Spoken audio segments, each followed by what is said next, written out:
மேலான உறவுகளே, அல்லாஹு தஆலாவின் நல்லடியார்களே, 4 தன்மைகள் எங்களிடத்தில் வருமாக இருந்தால் எங்கள்கிட்ட இருக்கக்கூடிய அனைத்து நலவுகளையும் நாங்கள் இழந்துருவோம்.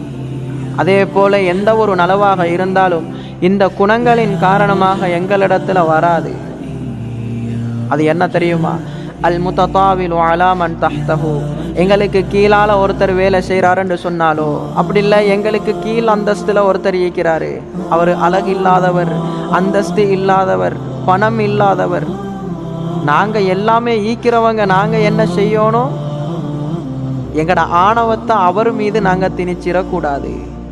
இப்படிப்பட்டவனுக்கு எந்த ஒரு நலவும் இருக்காது.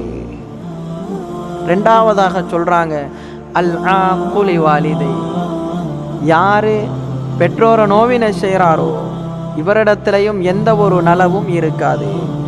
அதுக்கு அடுத்ததாக சொல்கிறாங்க, மையுஹக்கிருல் கரீப். யார் அந்நிய மக்களை இழிவாக பார்க்கிறாரோ இவரிடத்திலையும் எந்த ஒரு நலவும் இருக்காது, எந்த ஒரு நலவும் இவரை சேராது. அப்படி இருந்தன்னு சொன்னால் அதுவும் இவருக்கு இல்லாமல் போயிடும். 4வதாக சொல்கிறாங்க, மையுஐயிருல் மசாக்கீன் அலி மஸ்கனதிஹிம். ஏழைகளுடைய ஏழ்மையை வச்சு கேலி செய்கிறாரு.